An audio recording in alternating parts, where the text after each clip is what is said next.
छत्तीसगढ़ भारत के मध्य पूर्व में स्थित एक प्रमुख राज्य है जिसका गठन 1 नवंबर 2000 को हुआ था।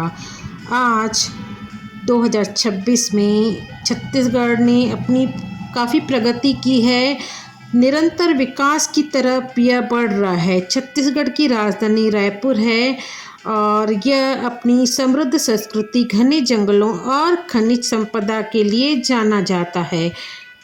देश के प्रमुख खनिज और धान उत्पादक राज्य के रूप में यह ऊर्जा, स्टील और ग्रामीण समृद्धि के लिए एक नए आयाम भी छू रहा है। हम खड़े हैं छत्तीसगढ़ के धमतरी में, जिसे छत्तीसगढ़ का मिनी गोवा भी कहा जाता है, जहां का नैसर्गिक बहुत ही अच्छा है। छत्तीसगढ़ भारत का 26वां राज्य है जिसे मध्य प्रदेश से अलग करके बनाया गया था। इसकी राजधानी रायपुर है जो राज्य का सबसे बड़ा शहर भी है। इस राज्य की सीमाएं 7 अलग अलग राज्यों को छूती है, जहां की मुख्य भाषा छत्तीसगढ़ी और हिंदी है। छत्तीसगढ़ को अत्यधिक धान उत्पादन के कारण धान का कटोरा भी कहा जाता है।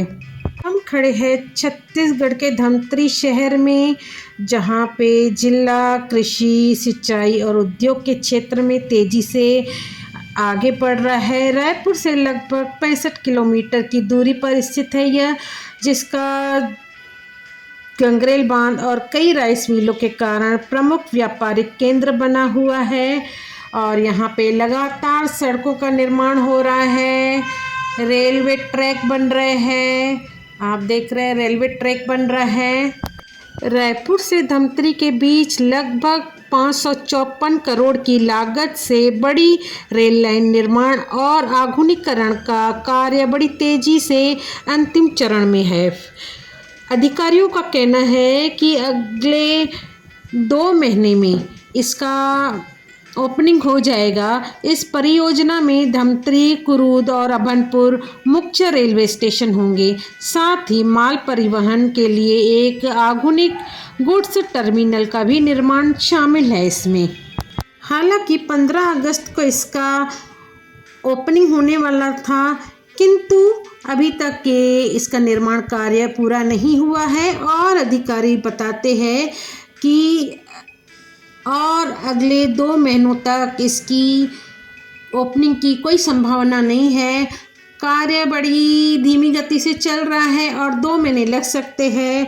जो लोग ट्रेन का सपना देख रहे थे, 2 महीने तक उनको और इंतज़ार करना पड़ सकता है। आप देख रहे हैं धमतरी छत्तीसगढ़ का नज़ारा ये है।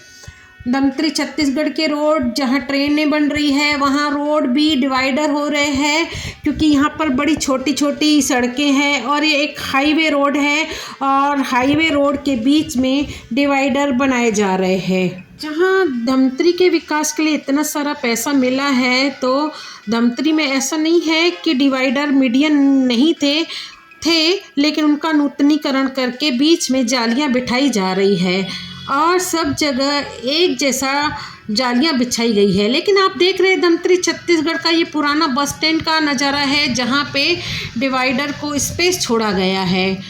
यहाँ पे ये स्पेस इसलिए छोड़ा गया है क्योंकि ये जो आप सामने आरती मेडिकल देख रहे हैं, इन्होंने एक लेटर लिखा था कि यहाँ डिवाइडर छोड़ा जाए और इनके कहने पर यहाँ पर एक स्पेस छोड़ा गया है और इनके दुकान की गाड़ियां पूरे दिन खड़े रहती है बीच रास्तों में।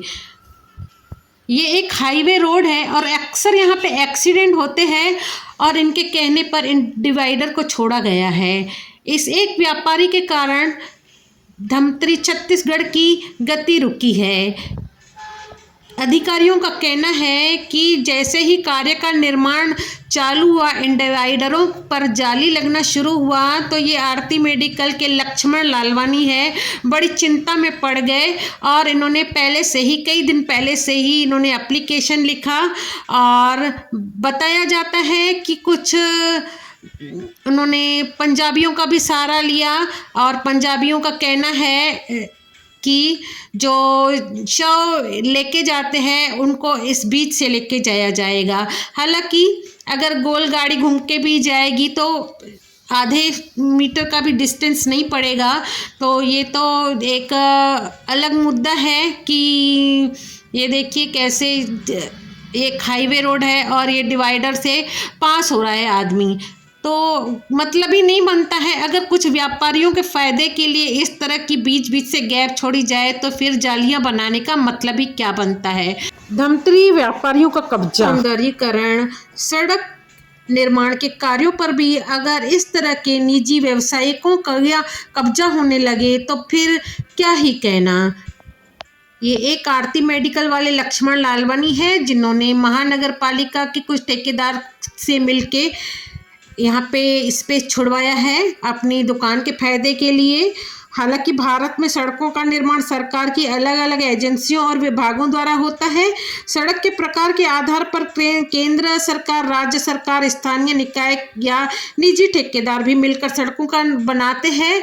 लेकिन विश्वसनीय सूत्रों के अनुसार जब पूछा गया कि यहाँ पे क्यों डिवाइडर छोड़ा जा रहा है जबकि एक ये हाईवे रोड है, तो अधिकारियों का कहना है कि ये आरती मेडिकल के लक्ष्मण लालवानी द्वारा एप्लीकेशन दिया गया था। साथ ही एक होम्योपैथिक यहाँ पे दुकान है और पीछे गुरुद्वारे गली वालों ने भी कोई एप्लीकेशन दिया था। तो अगर निजी दुकानों के कारण सड़कों को कहीं भी डिवाइडर जाली छोड़ा जाए तो फिर जालियाँ बना ही क्यों जाए।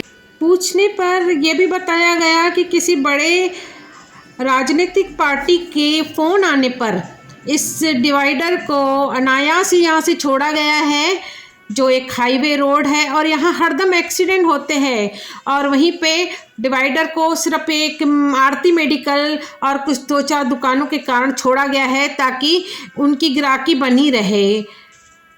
यहाँ पे रामू रोहरा है, मेन है, जो सिंधी है, मेयर बने हुए हैं और यहाँ के नगर सेवक भी सिंधी है, राकेश चांदवानी। और यहाँ पे अधिकांश जो ये व्यापारी है ये सिंधी है और यहाँ पे ये सिंधियों ने अपना ही एक नियम, एक अपना ही कानून बना के रखा है। पुराना बस स्टैंड में अधिकतर व्यापारी सिंधी है और अभी सत्ता में रामू रोहरा, जगदीश रोहरा सिंधी और यहाँ के नगर सेवक भी। पुराना बस स्टैंड में अधिकतर व्यापारी सिंधी है और सिंधियों का अपना अपना डपली, अपना अपना राग होता है अपने फायदे के लिए। अनावश्यक जगहों पर डिवाइडर को इस तरह बनवाना सिंधियों का हम करे सो कायदा वाला नियम है। यहाँ पे जो अभी सत्ता में है वो सिंधी जगदीश रामू रोहरा है और यहाँ के नगर सेवक भी राकेश चांदवानी सिंधी बने हुए हैं। तो इस तरह का होना तो तय ही था। सड़क पर अवैध डिवाइडर या बोरी कोटिंग की शिकायत हालांकि नगर पालिका में की जा सकती है, किंतु नगर निगम में पहले से ही इन अधिकारियों, व्यापारियों ने एप्लीकेशन दे के रखा है। नगर निगम, राष्ट्रीय राजमार्ग में भी यह शिकायत की जा सकती है क्योंकि ये एक हाईवे रोड है और जहाँ पे अनावश्यक ये डिवाइडरों को बनाकर यातायात को अवरुद्ध किया जा रहा है। तो आप देख रहे हैं धमतरी छत्तीसगढ़ पुराना बस स्टैंड का नज़ारा, जहाँ पे जालियों को अपने फ़ायदे के लिए डिवाइडर बनाया गया है। हालांकि भारत सरकार सड़क और परिवहन मंत्रालय में इसकी शिकायत की जा सकती है, प्रधानमंत्री ग्राम सड़क योजना में भी इसकी शिकायत की जा सकती है, लेकिन यहाँ के जब आला अफसर ही मिले हुए हो अपनी वोट बैंक बढ़ाने के लिए तो फिर शिकायत कहाँ तक पहुँचेगी। अनावश्यक जगहों पर इस तरह के डिवाइडरों को छोड़कर अपना फ़ायदा देखना और सरकार का नुकसान करना, लोगों की जान हानि करवाना, क्योंकि ये एक हाईवे रोड है और गाड़ियाँ बड़ी स्पीड से चलती है और जब भी कोई व्यक्ति इधर से निकलेगा तो उसकी जान को खतरा हो सकता है, किंतु अपने फ़ायदे के लिए इसको नज़रअंदाज किया जा रहा है और यहाँ पे हाईवे रोड पर एक बड़ी सी जाली को काटा गया है। हालांकि डिवाइडर तो पहले ही बना हुआ था, जाली इसलिए लगाई जा रही है क्योंकि यह एक हाईवे रोड है ताकि जान मान की हानि ना हो, किंतु यहाँ से इस जाली को काटकर पैदल चलने वालों के लिए रास्ता बनाया गया है। ये जाली हालांकि पैदल चलने वालों के लिए ही लगाई गई थी क्योंकि वाहन तो उस छोटे से डिवाइडर को भी पार करके उस पार नहीं जा सकता था। लोगों की आवाजाही के कारण यहाँ एक्सीडेंट होते थे, गाड़ियों की गति रुकती थी, इसलिए ये जाली लगाई जा रही है। किंतु यहाँ से जाली को हटाकर लोगों की जान से खेला जा रहा है। पंजाबी गुरुद्वारे वालों ने यह दलील अपने एप्लीकेशन में दी है कि यहाँ जो जाली काटी गई है उससे उनको किसी शव को ले जाने में सफलता मिलेगी, कम वक्त लगेगा, किंतु किसी के जिंदे आदमी की जान से खेला जा रहा है। हालांकि यहाँ से गुरुद्वारा ज़्यादा दूर नहीं है, वॉकेबल डिस्टेंस से गोल घूमकर भी जाया जा सकता है। यदि इस तरह की जाली को पुराना बस स्टैंड में गुरुद्वारे के कारण छोड़ा गया है तो बाकी मंदिरों के साथ अन्याय है। उनके मंदिरों के सामने भी इस तरह की जाली को काटा जाए ताकि उनके भक्त और शव यात्राएं जा सके। और यदि अगर व्यापारियों के कारण इस जाली को काटा गया है तो हर जगह व्यापारी है, हर जाली लगाई ही क्यों जाए, हर जगह काटी जाए। आप देख रहे हैं जागृत इंडिया न्यूज़ वर्ल्ड, हमारी न्यूज़ के साथ बने रहिए। जय हिंद दोस्तों।